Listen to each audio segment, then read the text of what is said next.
जी अस्सलाम वालेकुम, कैफेट आज के लेक्चर का आगाज करते हैं। Lecture number 91। आज के लेक्चर में हम जो चैप्टर 19 फ्रॉड का चैप्टर है, इसके कुछ पास्ट पेपर के क्वेश्चन केस स्टडी से अटेंड करेंगे और फिर इसके बाद नेक्स्ट चैप्टर की तरफ बढ़ेंगे, चैप्टर 20। उससे पहले प्रीवियस लेक्चर में से कोई क्वेश्चन पूछना चाहते हो तो पूछ लीजिए। प्रीवियस लेक्चर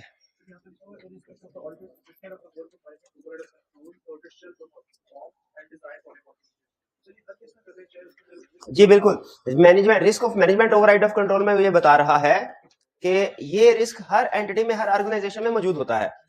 जहां पे मैनेजमेंट होगी वहां पे मैनेजमेंट ओवरराइड ऑफ कंट्रोल होगा। हर ऑर्गेनाइजेशन में मौजूद होता है, चाहे आपकी इंटरनल कंट्रोल के बारे में असेसमेंट जितनी मर्जी अच्छी हो कि कंट्रोल बहुत स्ट्रांग है, लेकिन ये रिस्क मौजूद है। इसलिए आपने जो मैनेजमेंट ओवरराइड ऑफ कंट्रोल वाले प्रोसीजर्स हैं, ये हर केस में लाजमी परफॉर्म करने हैं, चाहे कंट्रोल आपके ख्याल में दुनिया का बेस्ट इंटरनल कंट्रोल सिस्टम क्यों ना हो। ठीक है, मैनेजमेंट ओवरराइड ऑफ कंट्रोल का रिस्क उसमें भी मौजूद रहेगा, बेस्ट सिस्टम में भी। क्लियर? और कोई question? Ji ji. Evaluate business rationale for significant transaction outside the normal course of business। ये 100% वही कंसेप्ट है जो रिलेटेड पार्टी के टॉपिक में हमने पढ़ा है कि जितने भी ट्रांजैक्शन जो रूटीन से हटके हैं, जिनकी अनयूजुअल टर्म्स एंड कंडीशन है, उसकी हमने बिजनेस रीजनिंग देखनी है कि ये ट्रांजैक्शन क्यों एग्जीक्यूट की गई, इनकी जरूरत क्या थी, नेसेसिटी क्या थी, किस वजह से की गई। ठीक है, अगर कोई वैलिड बिजनेस रैशनल है तो इसका मतलब ट्रांजैक्शन वैलिड है। अगर कोई वैलिड बिजनेस रीजन नहीं है तो इसका मतलब है उसके पीछे इंटेंट फ्रॉड होगी, जिसके लिए वो की गई। क्लियर? और कोई क्वेश्चन? ये मैनेजमेंट ओवरराइड ऑफ कंट्रोल को कैसे एड्रेस करना है, ये प्रोसीजर समझ आ गए। एक तो टेक्निक्स थी ना, टेक्निक्स तो वही थी जो फ्रॉडलेंट फाइनेंशियल रिपोर्टिंग की टेक्निक्स थी। इसको एड्रेस करने के प्रोसीजर्स क्या हैं, वो 3 कैटेगरीज में। इसमें कोई प्रॉब्लम तो नहीं? वो रेट्रोस्पेक्टिव रिव्यू वाली बात समझ आ गई आपको? एक आपने 2 काम करने हैं एस्टिमेट्स के वाले से। एक कलेक्टिव असेसमेंट देख करके देखना है कि इंडिविजुअली एस्टिमेट्स ठीक भी हैं, कलेक्टिवली बायसनेस तो नहीं शो हो रही एस्टिमेट्स अप्लाई करने में। और दूसरा रेट्रोस्पेक्टिव रिव्यू के पास में क्या एस्टिमेट्स ठीक साबित होते रहे मैनेजमेंट के। जी, और कोई क्वेश्चन? कोई क्वेश्चन नहीं?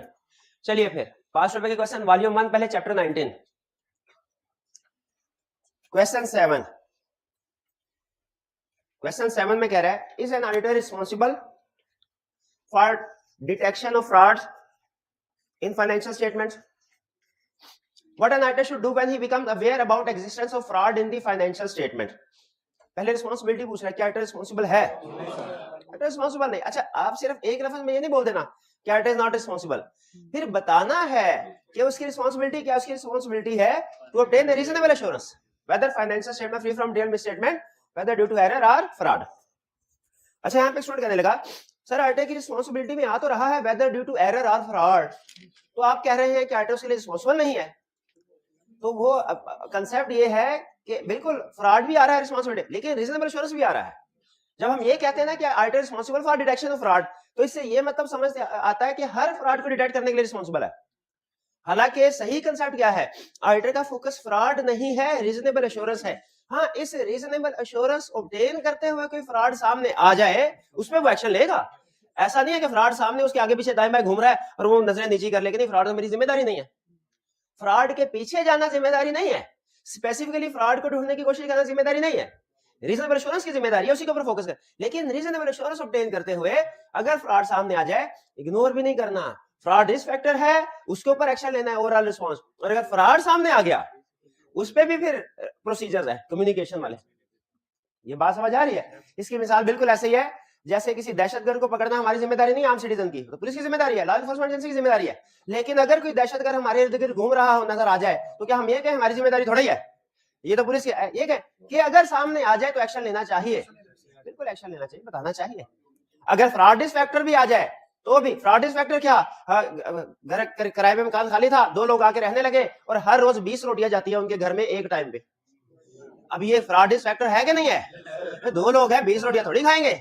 ये फ्रॉड, ये इस पे भी एक्शन लेना चाहिए। फर्दर जरा प्रोसीजर परफॉर्म करके कंफर्म कर लेना चाहिए। और जब पता चल जाए कि अंदर तय खाने में 6 लोग और मौजूद हैं, कंफर्म हो जाए, फिर फ्रॉड फिर दूसरे प्रोसीजर है। रिस्क पे और प्रोसीजर है और फ्रॉड कंफर्म हो जाए। ये लर्निंग ऑब्जेक्टिव 3 और 4 का फर्क बताया था ना।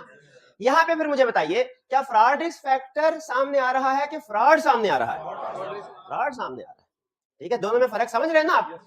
ठीक है, फ्रॉड सामने, तो इसमें क्या करना है, कम्युनिकेशन। किसको? स्टेप नंबर 1 इमीडिएट ऊपर वाली मैनेजमेंट को, स्टेप नंबर 2 दो चाबी बोनस। फिर बताइए क्या रेगुलेटरी अथॉरिटीज को अच्छा सुन ले, लेकिन सुन ले कंसेप्ट को थोड़ा डिटेल में देखते हैं। अपर लेवल मैनेजमेंट को हर सूरत में कम्युनिकेट करना है, डायरेक्टर्स को सिर्फ उस सूरत में कम्युनिकेट करना है अगर मैनेजमेंट इन्वॉल्व हो या सिग्निफिकेंट हो, रेगुलेटरी अथॉरिटीज को सिर्फ उस वक्त कम्युनिकेट करना अगर रिक्वायर्ड बाय लॉ हो, शाबाश, और विड्रॉल सिर्फ उस सूरत में करना है अगर कलेक्टिव इंटेग्रिटी मैनेजमेंट की डायरेक्टर्स की डाउटफुल हो, कलेक्टिव या एक बंदा फ्रॉड में इन्वॉल्व था लेकिन दूसरे उसके खिलाफ एक्शन नहीं ले रहे, दूसरों का एक्शन ना लेना ये भी उसको सपोर्ट करने के बराबर है। एक्सट्रीम केसेस में बेटा, और क्या रिपोर्ट मॉडिफाई हो सकती है, क्वालिफाइड या एडवर्स ओपिनियन दे सकते हैं, डिस्क्लेमर, वो किस सूरत में, अगर उसकी वजह से फाइनेंशियल स्टेटमेंट्स में भी गड़बड़ हो। क्लियर हुआ जी ये क्वेश्चन? इसके दो हिस्से हैं, दोनों को अलग-अलग हेडिंग देके बेहतर है, हेडिंग देके, हेडिंग देना रिक्वायर्ड नहीं है, बेहतर है, प्रेजेंटेशन प्रूव होती है और अब पता चल जाता है क्वेश्चन को कैसे डिवाइड करना। क्वेश्चन 8 सबसे पहले रिक्वायरमेंट कह रहा है draft an email to be sent to the audit senior to guide him with regard to the above assessment. Above assessment को अंडरलाइन करें, हमें नहीं पता कौन सी, कैसे पता चलेगा, अबव पढ़ेंगे तो पता चलेगा ना अबव असेसमेंट क्या थे। यहाँ पे ईमेल को भी अंडरलाइन करें, उसने क्वेश्चन में कहा है ईमेल लिखे, लेटर लिखे, लेकिन याद रखिए ऑडिट का पेपर है, प्रोफेशनल पेपर है, इसमें अगर आप वो फॉर्मेट नहीं भी लिखते कोई फर्क नहीं पड़ेगा। ईमेल का फॉर्मेट मुझे नहीं आता, वो कभी पुराने जमाने में पढ़ा था, पेपर दे के अगले दिन भूल गया था, अभी भी नहीं याद, कोई याद करने की जरूरत नहीं है, नॉर्मल जैसे क्वेश्चन अटेम्प्ट करते हैं वैसे लिखें। इसके या तो मार्क्स होंगे ही नहीं या 0.5 मार्क्स होंगे, ठीक है, एक नंबर भी ज्यादा है मेरे हाथ, ठीक है, इसके मार्क्स नहीं होंगे, मेरी अपनी जजमेंट या नहीं। ये एक दो क्वेश्चन है पिछले कोई 30-35 सालों में जिसमें आई आपने ड्राफ्ट लेटर या इस तरह की बात की है कि आप इसको लेटर फॉर्म में, रिपोर्ट फॉर्म में, ईमेल फॉर्म, फॉर्मेट जरूरी नहीं। हाँ, जो फॉर्मेट जो हमारे प्रोफेशन से रिलेटेड है, जैसे ऑडिट रिपोर्ट का फॉर्मेट, जैसे कंफर्मेशन लेटर, जैसे एंगेजमेंट लेटर, ठीक है, वो उसका हमें पता होना चाहिए कि उसमें क्या क्या चीजें शामिल होती हैं, कौन साइन करता है वगैरह, और आज रिप्रेजेंटेशन लेटर पढ़ना है। लेकिन जिनका हमारे प्रोफेशन से ताल्लुक नहीं है, ईमेल, रिपोर्ट, फॉर्मेट जरूरी नहीं, मेन कंसेप्ट जरूरी है। यू आर द, अच्छा फिर क्या कह रहा है, suggest appropriate procedure to address risk of material misstatement due to fraud. Suggest appropriate, अच्छा रिस्क ऑफ फ्रॉड के प्रोसीजर के, फ्रॉड के रिस्क ऑफ फ्रॉड, अच्छा रिस्क ऑफ फ्रॉड डिटेक्ट करने के, टू डिटेक्ट के, ऑन डिटेक्ट, फर्क समझ आ रहा है? क्वेश्चन को कैसे लेके चलना है, ऐसा नहीं फ्रॉड आ गया तो फ्रॉड से रिलेटेड जो भी कुछ फिट कर दिए। फ्रॉड में रिस्क के लैदा है और ऑन, और जो फ्रॉड है, सस्पेक्टेड फ्रॉड या एक्चुअल फ्रॉड है, वो उसके लैदा है। रिस्क में भी दो प्रोसीजर है, to identify risk, on identified risk. तो जरा देख के मुझे तसल्ली से सोच के बताइए ये कौन सा प्रोसीजर है? To address risk of material misstatement due to fraud, to address करने के लिए, क्या आइडेंटिफाई करने के लिए, समझ रहे हैं, उसे वर्ड टू ही इस्तेमाल किया है, लेकिन टू आइडेंटिफाई नहीं, समझ रहे हैं उसके अल्फाज। पहले अच्छे तरीके से रिक्वायरमेंट को समझ के फिर स्टार्ट करना है। टू आइडेंटिफाई पहले, ऑन आइडेंटिफाइंग बाद वाले, टू एड्रेस रिस्क, एड्रेस का मतलब एड्रेस बाद में होता है ना, पहले आइडेंटिफाई होता है। तो ये आपने तसल्ली कर लेनी है कि रिस्क से पहले वाले या रिस्क आइडेंटिफाई बाद वाले या फ्रॉड भी आइडेंटिफाई हो चुका है। ये क्लियर हो गया बी रिक्वायरमेंट। तो क्या लिखेंगे इसमें, ओवरऑल अप्रोच डन। चले अब उसकी असेसमेंट के ऊपर कमेंट कर ले, असेसमेंट क्या है। You are the audit manager responsible for the audit of clocks private limited CPL. While reviewing the draft planning documents prepared by the audit senior, you observe that he has assessed the risk of material misstatement due to fraud and risk of management override of control as low.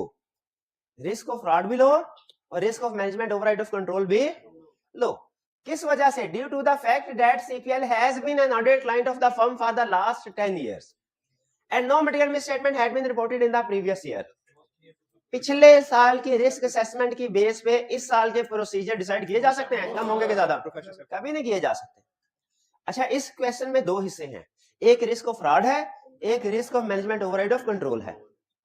Risk of management override of control के बारे में तो वो कहते हैं कभी लो हो सकता ही नहीं, ये हर एंटिटी में एग्जिस्ट करता है, ठीक है, आपने इसको हाई ही असेस करना है और उसके मुताबिक ही प्रोसीजर परफॉर्म करने हैं।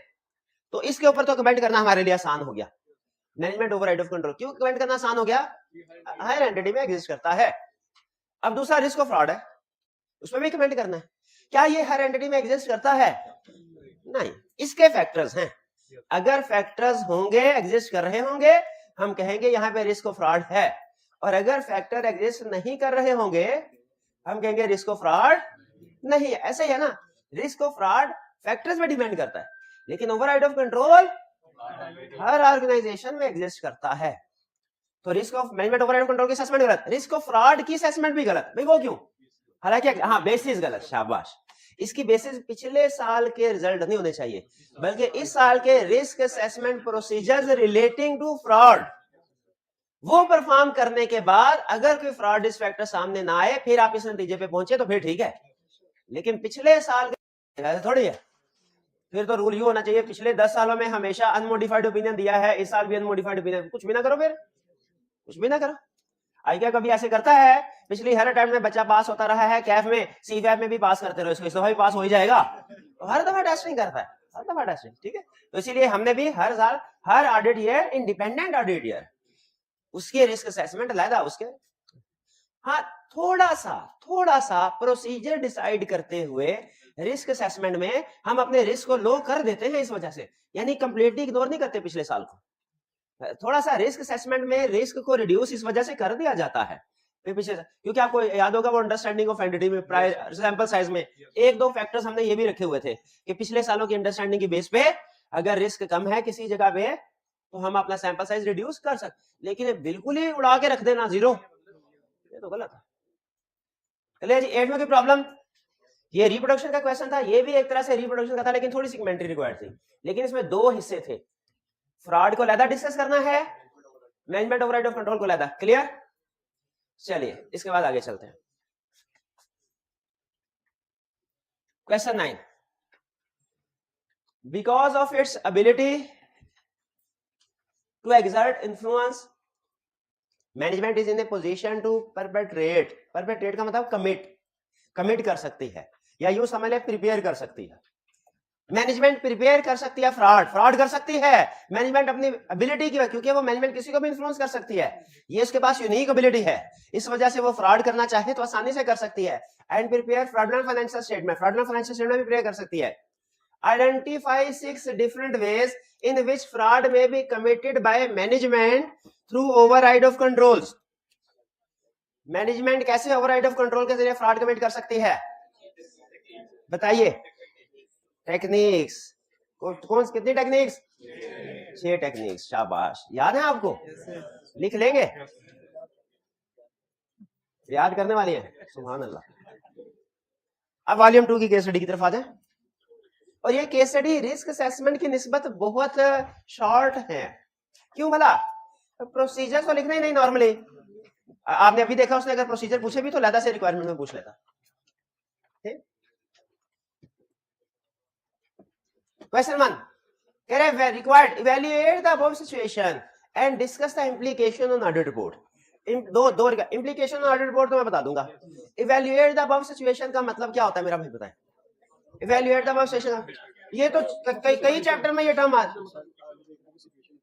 हाँ केस स्टडी को पढ़ के देखना है इसमें कौन सी किस चैप्टर के कौन सा कंसेप्ट टेस्ट कर रहा है, किस चैप्टर का। ये एग्जाम में आप देखेंगे आधे क्वेश्चंस की रिक्वायरमेंट में उसने ये वैल्यूएट का वर्ड तकरीबन इंक्लूड किया होगा। उसका मतलब क्या है भाई, खुद से केस स्टडी पढ़ के अंदाजा लगाओ कि प्रॉब्लम क्या क्या है किस चैप्टर की और किस लर्निंग ऑब्जेक्टिव की। हमने कहा ठीक है। कह रहा है you are the auditor of geyser limited for the year ended 31 December 2022। Initial audit है कि नहीं, के कंफर्म नहीं, कंफर्म, क्योंकि पॉइंटेड या रिपॉइंटेड का वर्ड यूज नहीं किया, इसका मतलब नहीं है, क्लियर इंफॉर्मेशन नहीं दे रहा, हम इनिशियल ऑडिट की तरफ नहीं जाएंगे। कह रहा है ऑडिटर है, ठीक है ऑडिटर है हम। During the audit, you have been informed that the Federal Board of Revenue has seized the accounting records pertaining to revenue and production for further investigation into the alleged charges of tax evasion. FBR ने इल्जाम लगाया कि tax चोरी कर रहे हैं और सारा अकाउंटिंग रिकॉर्ड वगैरह अपने कब्जे में कर लिया। बताइए, अच्छा ये तो चैप्टर 4 का क्वेश्चन है, ये तो चैप्टर 4 का क्वेश्चन है, ये तो स्कोप लिमिटेशन। उसने फैक्ट नहीं बताया, क्वालिफाइड है तो मटेरियल है तो क्वालिफाइड, परवेसिव है तो डिस्क्लेमर ओपिनियन। क्वालिफाइड के केस में बेसिक क्वालिफाइड ओपिनियन में एक्सप्लेन करेंगे, डिस्क्लेमर के केस में बेसिक और डिस्क्लेमर में एक्सप्लेन करके की ऑडिट मैटर पैराग्राफ भी नहीं आएगा। क्वालिफाइड ओपिनियन के केस में आएगा की ऑडिट मैटर, डिस्क्लेमर के केस में नहीं आएगा। प्राइवेट कंपनी तो नहीं कहा उसने, हाँ नहीं आएगा। ये तो चैप्टर 4 का क्वेश्चन हो गया, कंप्लीट हो गया ये। क्या कोई और इशू भी है? और दो अल्फाज हैं, एक सीज्ड, सीज्ड को अंडरलाइन करें। सीज्ड का लफ्ज आपको चैप्टर 4 की तरफ ले गया, आपको पता है उसमें क्लियर एग्जांपल भी इसको लिमिटेशन थी। ठीक है, इसमें दिल करे तो वो जो proper books of accounts have not been kept वो बाद में लिखते हैं। सीज्ड का लफ्ज। दूसरा सबसे अहम लफ्ज इस केस स्टडी में क्या बोला? Tax evasion. टैक्स एवेजन हमें यह बता रहा है कि मैनेजमेंट फ्रॉड कर रहे हैं। और याद रखिए, जो कोई बंदा किसी एक के साथ फ्रॉड कर सकता है वो दूसरे के साथ भी फ्रॉड कर सकता है। ठीक है, वो दूसरे के साथ भी। वो एक कोर्स था, बड़े हैवी डॉलर पे करके मैंने लिया, उसमें बंदे ने चंद एक बातें बताई, लेकिन बातें बड़े काम की थी। उसमें एक बात ये थी, how you do one thing is how you do everything. जो जिम्मेदार बंदा है वो एक काम भी जिम्मेदारी के साथ करेगा, हर सारे काम। और जो गैर जिम्मेदार बंदा है, जो एक के साथ गद्दारी कर सकता है वो दूसरे के साथ भी गद्दारी कर सकता है। ऐसा ही है, जो अपने घर वालों के साथ सिंसियर नहीं है वो बाहर वालों के साथ भी सिंसियर नहीं। नेचर होती है ना। बहरहाल, तो जो एफबीआर के साथ सिंसियर नहीं है, क्या वो ऑडिटर के साथ सिंसियर होगा? नहीं होगा। वरना तो ये डायरेक्ट कहेगा सर वो तो टैक्स बचा रहे हैं, हम आपको क्या मसला, आपका टैक्स में लेना देना कोई नहीं है। कहता नहीं, हमें तुम्हारी इंटेग्रिटी का मसला है। तो क्या इससे इंटेग्रिटी पे डाउट्स क्रिएट होते हैं? बिल्कुल क्रिएट होते हैं। तो दूसरी डिस्कशन हम ये रिस्क ऑफ फ्रॉड की तरफ ले जाएंगे। टैक्स एवेजन की वजह से इसे रिस्क ऑफ फ्रॉड में डाला है, वरना ये चैप्टर 4 में होता। क्लियर? कोई प्रॉब्लम तो नहीं इसमें? चलिए आगे चलते हैं। 1 के बाद 4 है कि 5 है? 5। सबसे पहले रिक्वायरमेंट देखते हैं। Identify the fraud risk factor in the above scenario. इसमें फ्रॉड रिस्क फैक्टर आपने ढूंढना है। स्टार्ट करें जी। 3 सिचुएशंस दी हैं, इकट्ठा करके फ्रॉड रिस्क फैक्टर डिस्कस करने के, हर एक का अलग-अलग। पहले रिक्वायरमेंट देख के मुझे बताइए, समझ आ गया आपको ये फ्रॉड के चैप्टर से रिलेट करता है? किस लफ्ज से पता चला? फ्रॉड रिस्क फैक्टर से। अच्छा, क्या प्रोसीजर्स बताने हैं? प्रोसीजर पूछे उसने?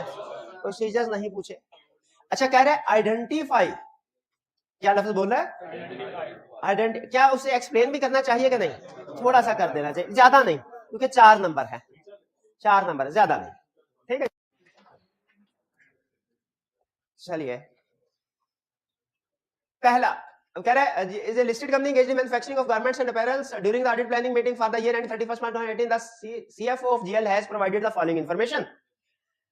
पहला, GL was previously exporting all its production under the brand name of wearables. However, it has been facing the issue of decline in export order.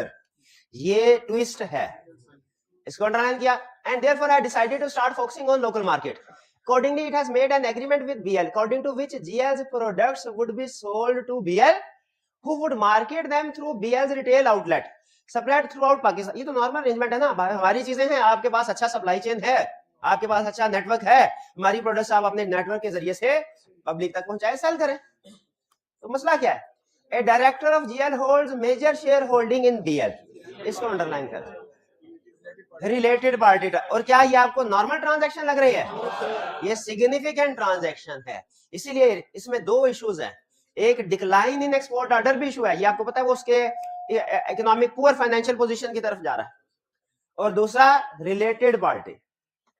ठीक है, अच्छा, यहाँ पे उसने सिर्फ रिस्क फैक्टर आइडेंटिफाई करने को कहा, रिस्क फैक्टर डिस्कस करके आगे निकल जाएंगे। रिलेटेड पार्टी का टॉपिक होता ना, तो हम ये significant transaction outside the normal course of business के प्रोसीजर भी लिख रहे होते, जो क्या है मेरे भाई को याद है? Significant transactions outside the normal course of business, क्या मैंने पढ़ाए हैं? अच्छा, शुक्र है। क्या रिवाइज नहीं किया, ये हाल है। नहीं, आगे चलते हैं। 2 ऑफ द डायरेक्टर्स, सेकंड भाई फर्स्ट में क्लियर हो गया, 2 फ्रॉड रिस्क फैक्टर है, ज्यादा फोकस उसका रिलेटेड पार्टी के, उसको नहीं छोड़ना आपने, वो ज्यादा अहम है, लेकिन डिक्लाइन भी रेलिवेंट है, उसको भी डिस्कस करना। 2 ऑफ द डायरेक्टर्स, अगर आज से 3 साल पहले के पेपर्स का और आज के जो लेटेस्ट पेपर है इनका एनालिसिस करें ना, ये पेपर ट्रेंड आपको होता है, हर 1-2 टाइम्स के बाद वो चेंज, एग्जामिनर चेंज होता है और या कुछ अप्रोच चेंज होती है, तो वो उसको अपडेट करता रहता है। तो उसमें एक सिचुएशन के अंदर वो एक ही एंगल से टेस्टिंग करता था। अब वो एक सिचुएशन जब देता है ना, उसके अंदर एक से ज्यादा नॉर्मली 2 इश्यूज होते हैं जो हमने पिक करने होते हैं।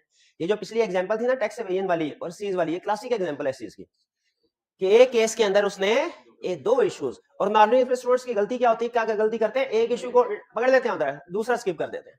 तो इसलिए आपने अलर्ट रहना, स्केप्टिसिज्म पूरी केस स्टडी पे अप्लाई करनी है।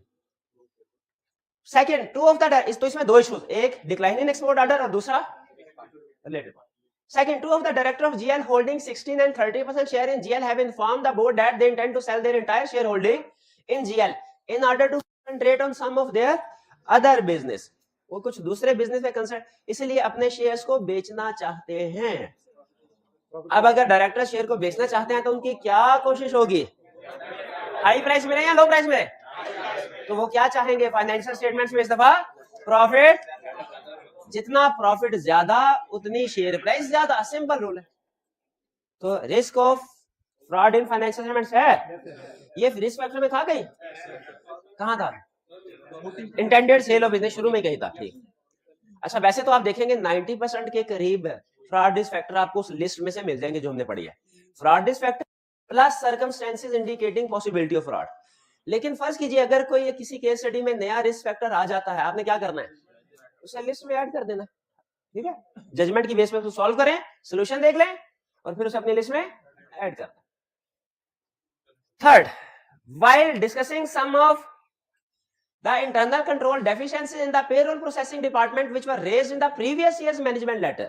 मैनेजमेंट लेटर क्या याद है आपको, लेटर ऑफ वीकनेस भी जिसे कहते हैं, जो मैनेजमेंट को दिया जाता है ऑडिटर की तरफ से, जिसमें वीकनेस इंटरनल कंट्रोल लिखी होती है। कह रहे हैं ये पिछले साल भी मुद्दा उठाया था हमने कि आपके पेरोल डिपार्टमेंट में कुछ वीकनेसेस हैं, ठीक है, एम्प्लॉइज ऊपर नीचे हो रहे हैं, रेट्स उनके वेजेस रेट दाएं बाएं हो रहे हैं, says the CFO has informed matter has been referred to the internal audit department. CFO ने कहा हमने तो इंटरनल ऑडिट भेज दिया, तो सही है, उन्होंने आगे देखना। वैसे मैनेजमेंट की भी जिम्मेदारी होती है, इंटरनल ऑडिट वालों की जिम्मेदारी तो होती है इंटरनल कंट्रोल को मॉनिटर करने की, उसको डिजाइन इंप्लीमेंट करने की जिम्मेदारी तो मैनेजमेंट की होती है ना, इंटरनल कंट्रोल, ये ध्यान में रखिएगा। तो सीएफओ भी रिस्पॉन्सिबल है, डिपार्टमेंट तो डायरेक्टली उसके अंडर है, ठीक है। Informed but is pending because of the illness of chief internal auditor. Chief inter, देखिए हमें इससे गर्ज नहीं है कि इंटरनल कंट्रोल वीक है, सीएफओ नहीं काम कर रहा, सीईओ नहीं कर रहा, इंटरनल ऑडिटर नहीं कर रहा, डायरेक्टर नहीं कर रहा, हमें किससे कंसर्न है, वीकनेस इन इंटरनल कंट्रोल सामने आई, कम्युनिकेट कर दी, कोई करेक्ट नहीं कर रहा, तो ये क्या होगा, रिस्क ऑफ फ्रॉड है। एग्री करते हैं जी। चलिए ये था हमारा क्वेश्चन। अब मेरा हाल है ये क्वेश्चन इतना काफी आज के लिए। अब हम चलते हैं अपने नए चैप्टर की तरफ जो कि है फाइनल मैटर्स। ठीक है मेरे भाई, जज़ाकल्लाह। बस ये हेडिंग लिख दे, ये काफी है, ये वाली हेडिंग लिख दे। चलिए रिटन रिप्रेजेंटेशन, ये है क्या, इसका थीम समझ लीजिए। सबसे पहले तो चैप्टर का टाइटल पढ़े, क्या लिखा, फाइनल मैटर। यानी इसका मतलब है ये वो मामलात हैं, ये वो काम है जो हमने अपनी ऑडिट में सबसे एंड पे करने हैं, ठीक है, सबसे आखिरी समझ लीजिए दो काम ये होते हैं। एक है मैनेजमेंट से रिप्रेजेंटेशन लेटर ऑब्टेन करना है और एक है सब्सिक्वेंट इवेंट। ये दोनों अल्फाज आप इससे पहले बहुत से चैप्टर्स में पढ़ते आए हैं और इनके बारे में कंफ्यूज भी थोड़ा थोड़ा होते आए हैं कि टर्म डिस्कस हो जाती है, थोड़ी सी मुश्किल भी है, सब्सिक्वेंट इवेंट क्या है, रिप्रेजेंटेशन लेटर क्या है, और सर एक्सप्लेन भी नहीं, हम पूछते हैं सर एक्सप्लेन भी नहीं कर रहे क्योंकि यहाँ पे डिस्कस करना था। लेकिन बेसिक कंसेप्ट तो आपको बता दिया था ना। मुझे पहले बताइए बेसिक कंसेप्ट, ताकि आपकी करंट देख लो मैं किस जगह पे खड़े हैं, फिर वहां से आगे कैसे लेके जाना डिसाइड करूं स्ट्रेटजी। बेसिक कंसेप्ट क्या है, रिप्रेजेंटेशन लेटर क्या होता है, मैनेजमेंट से रिटर्न फॉर्म में कुछ इंफॉर्मेशन ले जाती है, ठीक है। अच्छा एक है रिप्रेजेंटेशन, एक लफ्ज है रिप्रेजेंटेशन, एक है रिप्रेजेंटेशन लेटर। इन दोनों में फर्क पता है। वैसे मैनेजमेंट से हम इंक्वायरी ड्यूरिंग ऑडिट भी करते रहते हैं और एंड में वो उन्हीं को रिटर्न फॉर्म में ऑब्टेन कर लेता है। ड्यूरिंग ऑडिट कभी एक दिन कोई रिप्रेजेंटेशन ले ली, कभी दूसरे दिन कोई रिप्रेजेंटेशन ले ली, अगले हफ्ते कोई रिप्रेजेंटेशन ले ली, ये चलता रहता है, ठीक है। लेकिन eight the end of the audit जब इन सारी रिप्रेजेंटेशन को इकट्ठा करके रिटर्न फॉर्म में हम मैनेजमेंट से और उस मैनेजमेंट में भी हायर अथॉरिटी सीएफओ सीईओ से ऑब्टेन करते हैं तो उसे कहते हैं रिप्रेजेंटेशन लेटर। क्योंकि रिप्रेजेंटेशन लेटर हमारे पास इस बात का सबूत है कि हमने मैनेजमेंट से ये सारी रिप्रेजेंटेशन ऑब्टेन की हुई है। ठीक है, हालांकि ड्यूरिंग ऑडिट भी ऑब्टेन कर सकते हैं एक एक करके, लेकिन कलेक्टिवली एग्रीगेट फॉर्म में सारी रिप्रेजेंटेशन रिटन फॉर्म में and of the audit obtain की जाती है, सारी ऑडिट की इकट्ठी करके। ताकि इसका एक फायदा तो ये होता है कि सारी ऑडिट की इकट्ठी एक जगह मिल जाती है, और दूसरा ये होता है रिटर्न फॉर्म में है, और तीसरा फायदा ये होता है अपडेटेड है। क्योंकि बात हो सकता है 2 महीने पहले आपने कोई इंक्वायरी की हो और अब उसका स्टेटस चेंज हो चुका हो, जैसे लीगल केसेस के वाले से। लीगल केस तो हर पेशी पे पलटी खा सकता है ना, तो इसीलिए अपडेटेड इन पर्पस के लिए at the end of the audit representation letter obtain किया जाता है। यह है रिप्रेजेंटेशन। और सब्सिक्वेंट इवेंट का कंसेप्ट क्या है कि कुछ ऐसे इवेंट्स हैं जो कि ईयर एंड के बाद अकर होते हैं, लेकिन उनका इंपैक्ट फाइनेंशियल स्टेटमेंट्स में इंक्लूड होता है। अब गौर से अल्फाज सुनिएगा, सब्सिक्वेंट इवेंट ईयर एंड के बाद अकर होंगे, लेकिन वो इस साल की फाइनेंशियल स्टेटमेंट्स में इंक्लूड हो सकते हैं। इंक्लूड 2 शक्लों में हो सकते हैं, एक एबीसी की शक्ल में और एक नंबर की शक्ल में। जो सब्सिक्वेंट इवेंट्स हमारी फाइनेंशियल स्टेटमेंट्स में इंक्लूड हो सकते हैं 2 शक्लों। अगर नंबर की शक्ल में है तो उसे हम कहते हैं एडजस्टिंग इवेंट, यानी उनकी वजह से अमाउंट्स एडजस्ट हो रहे हैं, इनकम स्टेटमेंट, बैलेंस शीट। और अगर वो अल्फाबेट से की शक्ल में एबीसी यानी डिस्क्लोजर के, वो नॉन एडजस्टिंग इवेंट है। तो इन दोनों का ताल्लुक चूंकि ऑडिट के एंड से है, रिप्रेजेंटेशन और सब्सिक्वेंट इवेंट, इसीलिए इनको हमने इस चैप्टर में एंड में कवर किया। ठीक है, अच्छा अब रिप्रेजेंटेशन की तरफ। अच्छा, इसके ना 2-3 मिलते जुलते नाम है। रिटन रिप्रेजेंटेशन भी कहते हैं, रिप्रेजेंटेशन लेटर भी कहते हैं, मैनेजमेंट रिप्रेजेंटेशन लेटर भी कहते हैं। ठीक है, मतलब इसका एक ही है। तो हम क्या सीखेंगे आज के लेक्चर में कि रिटन रिप्रेजेंटेशन है क्या, उसकी डेफिनेशन, उसके कुछ छोटे मोटे कंसेप्ट्स, और फिर types and format of representation. Representation कितनी टाइप्स की होती है और इनका फॉर्मेट क्या है। ठीक है, बल्कि आपको देखें, एक होता है चीज को जुबानी कलामी बताना। मैं आपको बताऊं हाथी क्या है, बड़ा सा जानवर, लंबी सी सूंड, बड़े दांत, बड़े बड़े पैर, ये हाथी है। और एक है आपको हाथी की तस्वीर दिखा दी जाए, ठीक है, हाथी की तस्वीर बेस्ट है ना। उसी तरह एक कंसेप्ट ये था कि आपको बताया जाता है कंफर्मेशन लेटर कैसा होता है, पॉजिटिव कंसेप्ट एक दिखा दिया। एक है अब रिप्रेजेंटेशन लेटर कैसा होता है, कौन लिखेगा, क्या क्या चीजें आएंगी, एक वो तो सीखना ही आज की क्लास में।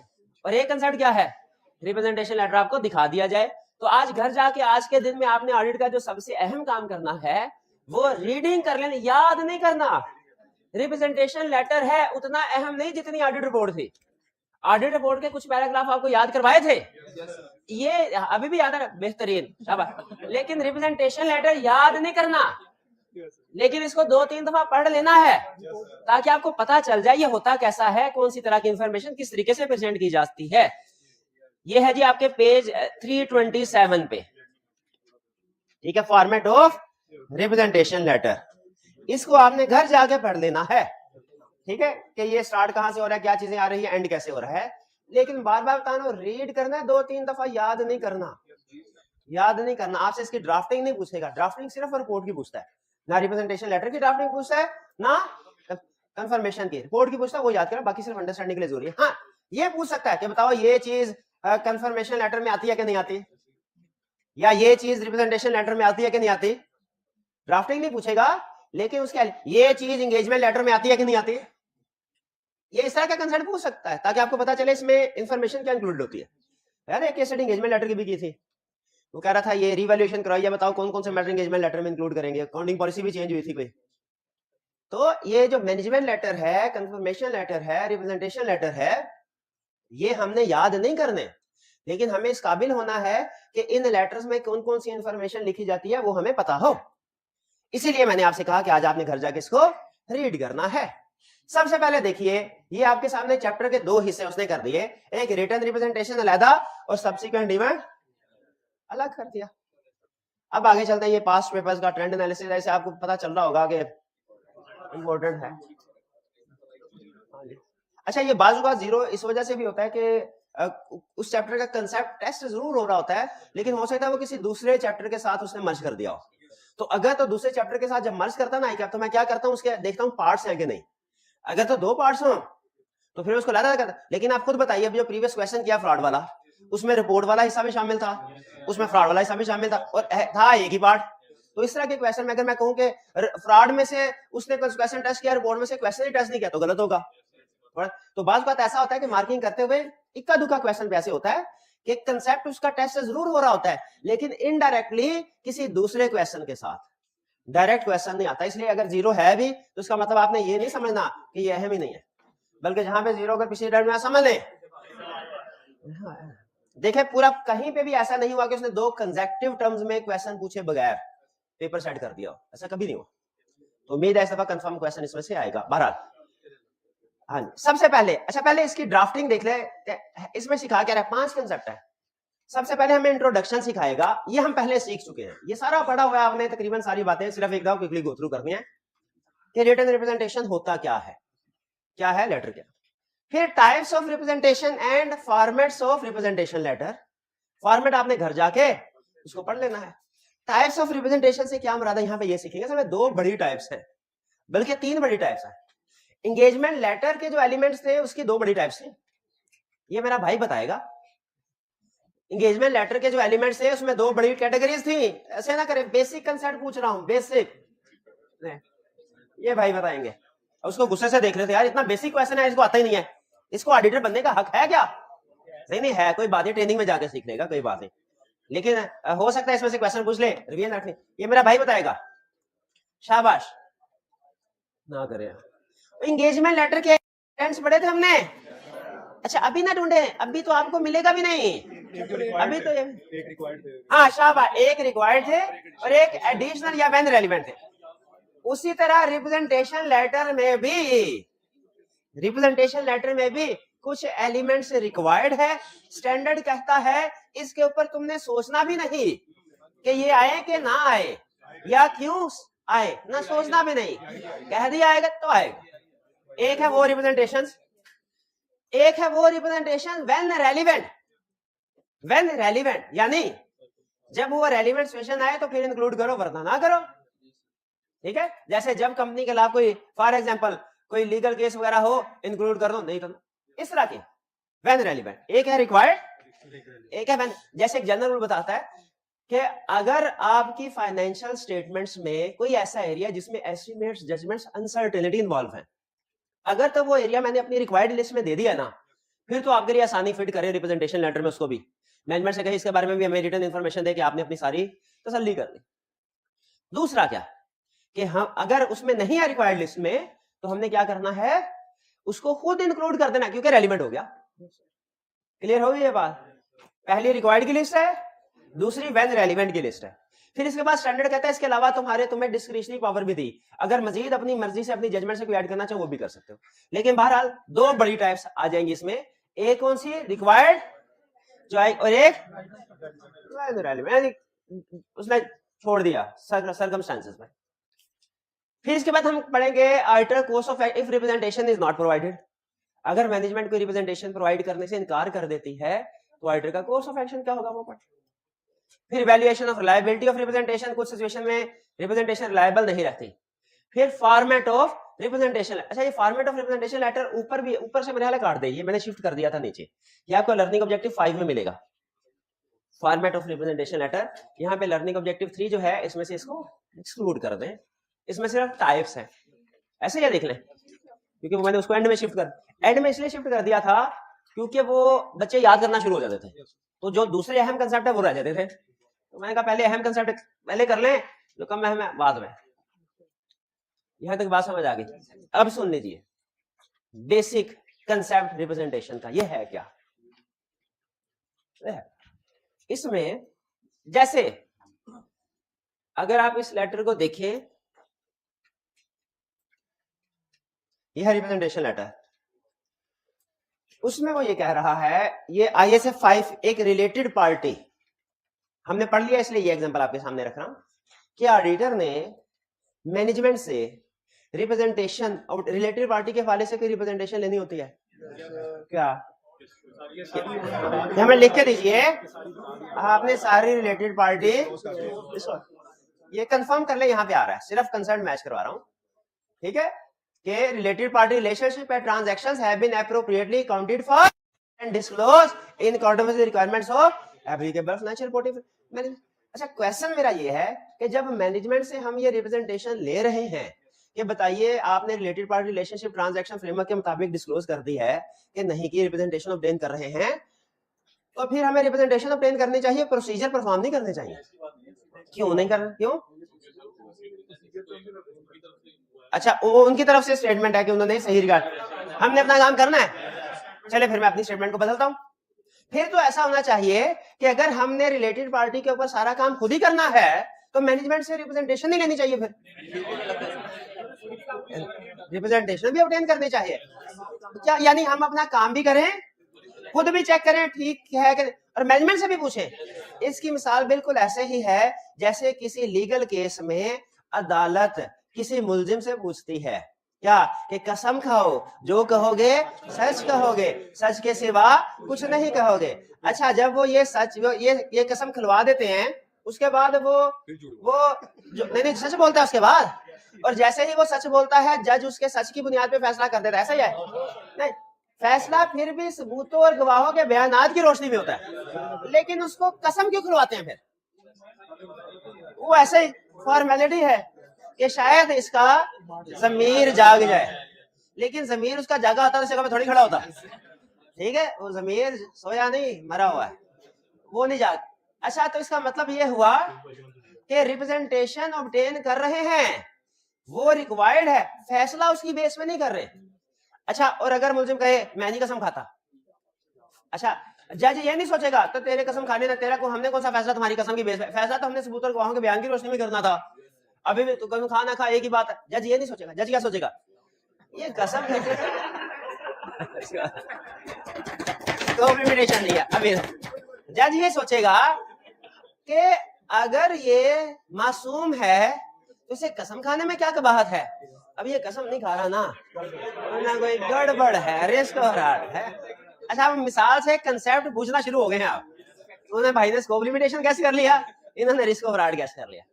भाई उसी तरह याद रखिए, एग्जैक्टली जिस तरह किसी केस में मुलजिम के बयान हल्फी की हैसियत होती है, उसी तरह हमारे ऑडिट में रिप्रेजेंटेशन लेटर की 100% वैसी ही हैसियत है। यानी हमने हर केस में मैनेजमेंट से हर ऑडिट के एंड पे रिप्रेजेंटेशन लेटर ऑब्टेन करना लाजमी है। ठीक है, लेकिन अगर मैनेजमेंट रिप्रेजेंटेशन लेटर दे दे, फैसला फिर भी हमने सबूतों और गवाहों के बयानात की रोशनी में करना है, वो रिप्रेजेंटेशन लेटर की बेस पे नहीं करना। केस स्टडी में आपको इस तरफ लेके जाएगा कि रिप्रेजेंटेशन लेटर है, एविडेंस नहीं है, अनमोडिफाइड ओपिनियन दे दो, कभी नहीं देना। फिर अगली सेशन में लेके जाएगा, कहेगा एविडेंस है, रिप्रेजेंटेशन लेटर नहीं मैनेजमेंट दे रहे, फिर कहेगा आपने कौन सा उसकी बेस पे फैसला करना था, एविडेंस है, अनमोडिफाइड ओपिनियन। हमने कहना ना ना ना, ये तो अगर मैनेजमेंट सच्ची है तो उसे लिख के देने में क्या हर्ज है, लगता है कोई गड़बड़ है। ये ना सिर्फ स्कोप लिमिटेशन है बल्कि स्कोप लिमिटेशन बाय मैनेजमेंट है। ये बात समझ आई? तो स्टेटस समझ आया? फिर से सुन लीजिए, स्टैंडर्ड हमें ये कहता है हर ऑडिट के एंड में रिप्रेजेंटेशन लेटर लाजमी ऑब्टेन करते हैं मैनेजमेंट से। रिप्रेजेंटेशन लेटर में क्या क्या चीजें आएंगी, लिस्ट स्टैंडर्ड ने दे दी है, लेकिन साथ ऑडिटर को कह दिया आप अपनी मर्जी से भी रिप्रेजेंटेशन कॉल कर सकते हैं, मैनेजमेंट जिम्मेदार होगी आपको रिप्रेजेंटेशन देने की। फिर इसके बाद हम रिप्रेजेंटेशन क्या एज एविडेंस क्या हैसियत है, वो एक एविडेंस जरूर है लेकिन अलोन एविडेंस नहीं है। Representation alone is not a sufficient appropriate evidence. ठीक है, रिप्रेजेंटेशन मिल जाए तो अदर एविडेंस भी लेना है, लेकिन रिप्रेजेंटेशन नहीं मिलती तो ये स्कोप लिमिटेशन होगी। ये बात समझ आ रही है आपको? चलिए, ये बेसिक कंसेप्ट बिल्ड हो गया। अब आते हैं वो इन्हीं कंसेप्ट को थोड़े टेक्निकल वर्ड्स में कैसे बता रहा है। इंट्रोडक्शन टू रिटन रिप्रेजेंटेशन या मैनेजमेंट रिप्रेजेंटेशन कह रहा है, written representation is written statement by management to auditor.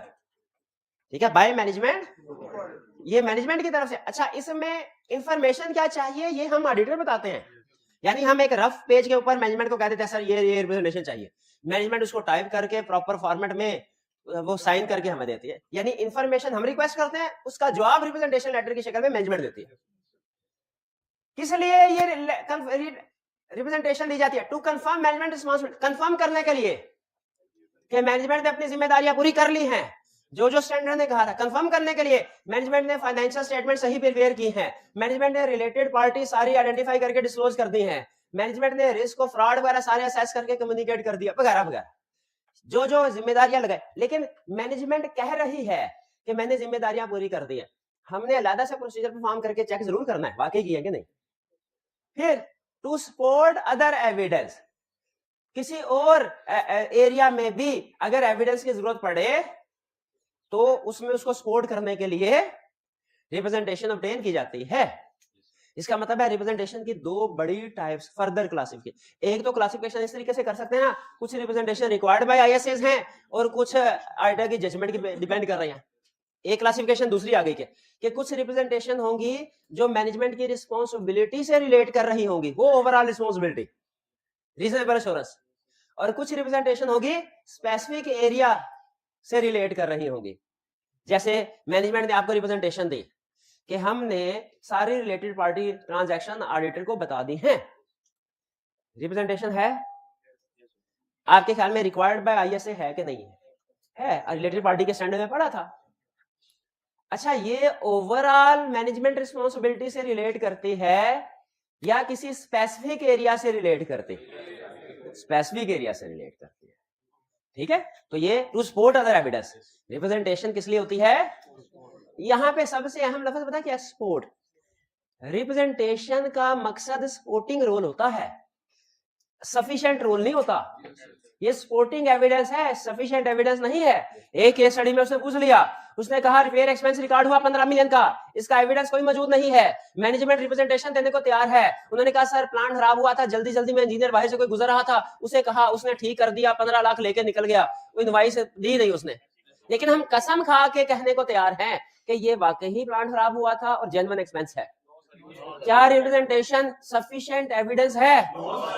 हम कहेंगे रिप्रेजेंटेशन एक सपोर्टिंग एविडेंस जरूर है, सफिशिएंट एप्रोप्रिएट नहीं है। जो एविडेंस एग्जिस्ट होना चाहिए था, यानी इंजीनियर की इनवॉइसेस वगैरह, वो एग्जिस्ट होना चाहिए, वरना उसको लिमिटेशन हो जाएगी। समझे सपोर्ट का मतलब क्या है? तो एविडेंस मौजूद होना चाहिए।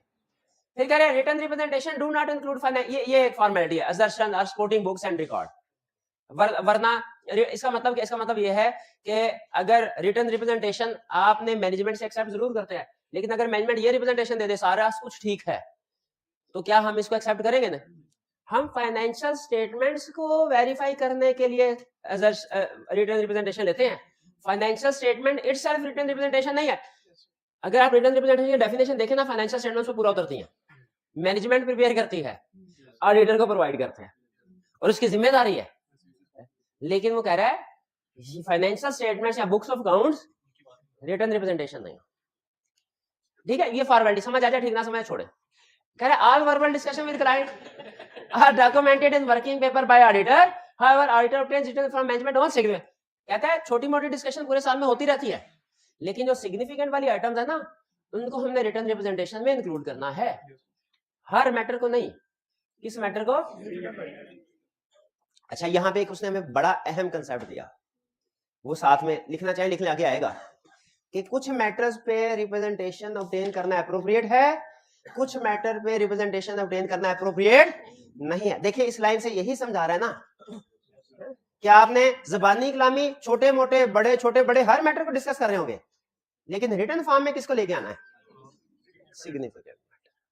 तो इससे हमें पता चला हर मैटर को रिप्रेजेंटेशन लेटर में इंक्लूड करना एप्रोप्रिएट नहीं, सिग्निफिकेंट वाले एप्रोप्रिएट है।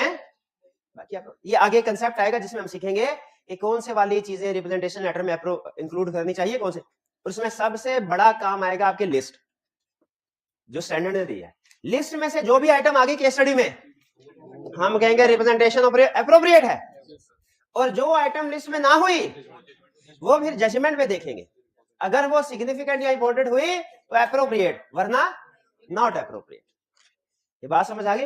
ये पहली बड़ी केस स्टडी आपको बता दी कैसे टेस्ट करेगा।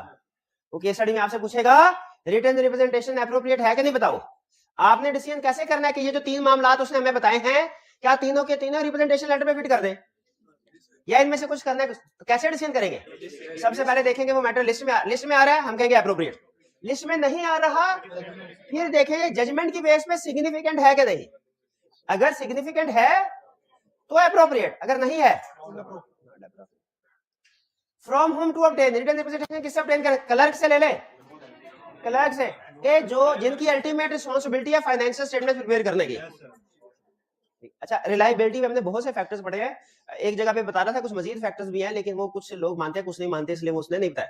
जिस तरह आपकी काउंटिंग के बेसिस ऑफ डिसीजन होते हैं ना, ऑडिटिंग की रिक्वायरमेंट्स के भी बेसिस ऑफ डिसीजन होते हैं, वो स्टैंडर्ड का हिस्सा नहीं होता। उसमें एक चीज वो ये कह रहा था कि जो एविडेंस जितना हाई पोजीशन से लिया जाए ना, वो उतना ज्यादा रिलायबल होता है। ये रिलायबिलिटी का एक पॉइंट है, ठीक है। बहरहाल, तो इसीलिए हम क्या करते हैं, इसको एविडेंस को सीएफओ सीईओ से ऑब्टेन करते हैं, ताकि कल कल आके उसमें कोई गलती साबित हो तो जिम्मेदार कौन हो, वो किसी क्लर्क को कुर्बानी का बकरा ना बना दे।